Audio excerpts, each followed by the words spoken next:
അതുപോലെ തന്നെ അവർ നല്ല ഒരു വോട്ടിൻ്റെ റെക്കോർഡ് വോട്ടിൻ്റെ ഭൂരിപക്ഷത്തിന് പ്രിയങ്ക ഗാന്ധി വയനാട് ലോക്സഭാ മണ്ഡലത്തിൽ നിന്ന് വിജയിച്ച് പോവുകയും ചെയ്യും. ഈ രാഹുൽ ഗാന്ധിനേക്കാൾ ഭൂരിപക്ഷം പ്രതീക്ഷിക്കുന്നു. രാഹുൽ ഗാന്ധി 2019 വന്ന് ആ വോട്ടിൻ്റെ ഭൂരിപക്ഷം എന്തായാലും ഉണ്ടാവും. വയനാട്ടേക്ക് പ്രിയങ്ക ഗാന്ധി വരുന്നത് UDF പ്രവർത്തകർ വലിയ ആവേശത്തോടെയാണ് ഏറ്റെടുത്തിരിക്കുന്നത്. എന്നോടൊപ്പം ഉള്ളത് ഏറനാട് MLA PK ബഷീറാണ്. ഈ തെരഞ്ഞെടുപ്പിലും രാഹുൽ ഗാന്ധിക്ക് വേണ്ടി വലിയ പ്രവർത്തനങ്ങളൊക്കെ താങ്കൾ നടത്തിയിരുന്നു. മികച്ച ഭൂരിപക്ഷം ഏറനാട് മണ്ഡലത്തിലുണ്ട്. പ്രിയങ്ക വരുന്നതിനെ എങ്ങനെയാണ് കാണുന്നത്? പ്രിയങ്ക വരുന്നത് എല്ലാ വിഭാഗം ജനങ്ങളും വയനാട്ടിലേക്ക് പ്രിയങ്ക ഗാന്ധിയെ സ്വാഗതം ചെയ്യാണ്. രാഹുൽ ഗാന്ധി പ്രത്യേക രാഷ്ട്രീയ സാഹചര്യത്തിൽ അദ്ദേഹം റായ്ബറേലി സീറ്റ് നിലനിർത്തി. അതിൽ ഞങ്ങൾ അന്ന് തന്നെ ഇവിടെ പരിപാടി വെച്ചപ്പോൾ പറഞ്ഞിട്ടുണ്ട്, അങ്ങേക്ക് ഏതാണോ ഉചിതമെന്ന് അത് അങ്ങേക്ക് തീരുമാനിക്കാമെന്ന് പറഞ്ഞിട്ട്.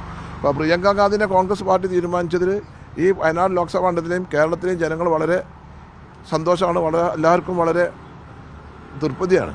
അതുപോലെ തന്നെ അവർ നല്ല ഒരു വോട്ടിൻ്റെ റെക്കോർഡ് വോട്ടിൻ്റെ ഭൂരിപക്ഷത്തിന് പ്രിയങ്ക ഗാന്ധി വയനാട് ലോക്സഭാ മണ്ഡലത്തിൽ നിന്ന് വിജയിച്ച് പോവുകയും ചെയ്യും. ഈ രാഹുൽ ഗാന്ധിനേക്കാൾ ഭൂരിപക്ഷം പ്രതീക്ഷിക്കുന്നു. രാഹുൽ ഗാന്ധി 2019 വന്ന് ആ വോട്ടിൻ്റെ ഭൂരിപക്ഷം എന്തായാലും ഉണ്ടാവും. ഇപ്പോൾ ഒരു ബൈ ഇലക്ഷൻ വരികയാണ്. ഇപ്പോൾ നമുക്ക് മലപ്പുറം മണ്ഡലത്തിൽ നോക്കുകയാണെങ്കിൽ ഈ കുഞ്ഞാലിക്കുട്ടി മത്സരിച്ച് പിന്നെ ബൈ ഇലക്ഷൻ വന്നപ്പോൾ സമദാനിക്ക് അത്ര വോട്ട് കിട്ടിയില്ല. അങ്ങനൊരു സാഹചര്യം ഇവിടെ വരാൻ സാധ്യതയുണ്ടോ? അത് ഓരോ സമയത്ത് ഓരോ രാഷ്ട്രീയ ഇപ്പോൾ ഏറ്റവും നല്ല രാഷ്ട്രീയ സാഹചര്യമാണ് UDFനെ സംബന്ധിച്ചിടത്തോളം. ജനങ്ങൾ ഒറ്റക്കെട്ട കക്ഷി രാഷ്ട്രീയത്തിന് അതീതമായിട്ട് തന്നെ പ്രിയങ്ക ഗാന്ധിക്ക് എല്ലാവരുടെയും വോട്ട് ലഭിക്കും. അത് യാതൊരു സംശയമില്ല. ഈ ഇലക്ഷൻ കമ്മീഷൻ പ്രഖ്യാപിച്ചാൽ മതി, ബാക്കിയൊക്കെ ഓക്കെയാണ്. ഇലക്ഷൻ കമ്മീഷൻ പ്രഖ്യാപിച്ചാൽ മതി, വേറെ ഒന്നുമില്ല, ഒക്കെ സെറ്റാണ്, ഒരു കുഴപ്പമില്ല, ഒരു വിഷയമില്ല. വളരെ സുന്ദരമായിട്ട് റെക്കോർഡ് വോട്ടിൻ്റെ ഭൂരിപക്ഷത്തിന് പ്രിയങ്ക ഗാന്ധി ജയിക്കും. ആളുകളുടെ ആവേശം തന്നെ കാണുക. 4 ദിവസമായിട്ട് ഈ ചർച്ച വരുമ്പം തന്നെ കാൻഡിഡേറ്റ് പ്രിയങ്കയാണെങ്കിൽ ഇത് ആളുകളുടെ മനോഭാവം, അവരുടെ മുഖഭാവവും അവരുടെ മനസ്സ് നമുക്ക് വായിക്കാൻ കഴിയും.